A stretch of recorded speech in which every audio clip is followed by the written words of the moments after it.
एक बार किसी गांव में महात्मा बुद्ध का आगमन हुआ। सब इस होड़ में लग गए कि क्या भेंट करें। इधर गांव में एक गरीब मोची था।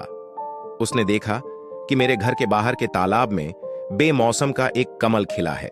उसकी इच्छा हुई कि आज नगर में महात्मा आए हैं, सब लोग तो उधर ही गए हैं, आज हमारा काम चलेगा नहीं, आज यह फूल बेचकर ही गुजारा कर लें। वह तालाब के अंदर कीचड़ में घुस गया, कमल के फूल को लेकर आया, केले के पत्ते का दोना बनाया और उसके अंदर कमल का फूल रख दिया। पानी की कुछ बूंदें कमल पर पड़ी हुई हैं और वह बहुत सुंदर दिखाई दे रहा है। इतनी देर में एक सेठ पास आया और आते ही कहा, क्यों फूल बेचने की इच्छा है? आज हम आपको इसके 2 चांदी के रुपए दे सकते हैं। अब उसने सोचा कि 1-2 आने का फूल, इसके 2 रुपए दिए जा रहे हैं। वह आश्चर्य में पड़ गया। इतनी देर में नगर सेठ आया। उसने कहा, भाई फूल बहुत अच्छा है, यह फूल हमें दे दो, हम इसके 10 चांदी के सिक्के दे सकते हैं। मोची ने सोचा, इतना कीमती है यह फूल। नगर सेठ ने मोची को सोच में पड़े देखकर कहा कि अगर पैसे कम हो तो ज्यादा दिए जा सकते। मोची ने सोचा, क्या बहुत कीमती है यह फूल। नगर सेठ ने कहा, मेरी इच्छा है कि मैं महात्मा के चरणों में यह फूल रखूं, इसलिए इसकी कीमत लगाने लगा हूं। इतनी देर में उस राज्य का मंत्री अपने वाहन पर बैठा हुआ पास आ गया और कहता है, क्या बात है, कैसी भीड़ लगी हुई है। अब लोग कुछ बताते इससे पहले ही उसका ध्यान उस फूल की तरफ गया। उसने पूछा, ये फूल बेचोगे?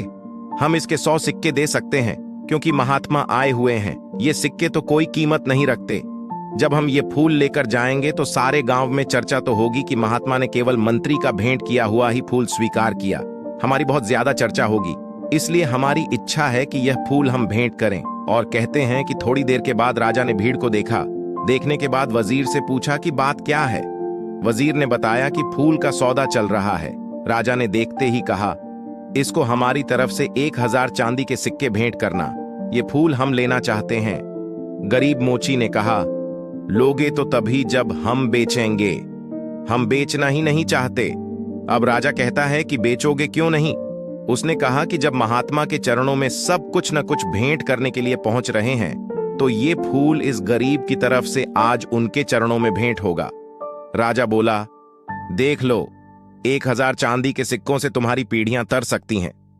गरीब मोची ने कहा, मैंने तो आज तक राजाओं की संपत्ति से किसी को तरते नहीं देखा, लेकिन महान पुरुषों के आशीर्वाद से तो लोगों को जरूर तरते देखा है।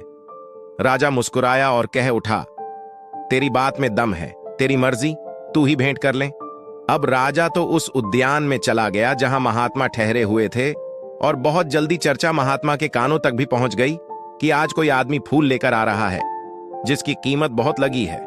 वह गरीब आदमी है, इसलिए फूल बेचने निकला था कि उसका गुजारा होता। जैसे ही वह गरीब मोची फूल लेकर पहुंचा तो शिष्यों ने महात्मा से कहा कि वह व्यक्ति आ गया है। लोग एकदम सामने से हट गए। महात्मा ने उसकी तरफ देखा। मोची फूल लेकर जैसे पहुंचा तो उसकी आंखों में से आंसू बरसने लगे। कुछ बूंदें तो पानी की कमल पर पहले से ही थी, कुछ उसके आंसुओं के रूप में ठिठक गई कमल पर। रोते हुए इसने कहा, सब ने बहुत बहुत कीमती चीजें आपके चरणों में भेंट की होंगी, लेकिन इस गरीब के पास यह कमल का फूल और जन्म जन्मांतरों के पाप जो मैंने किए हैं, उनके आंसू आंखों में भरे पड़े हैं। उनको आज आपके चरणों में चढ़ाने आया हूं। मेरा ये फूल और मेरे आंसू भी स्वीकार करो। महात्मा के चरणों में फूल रख दिया। गरीब मोची घुटनों के बल बैठ गया।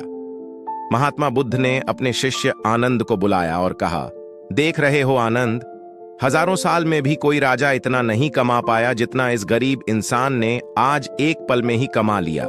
इसका समर्पण श्रेष्ठ हो गया। इसने अपने मन का भाव दे दिया।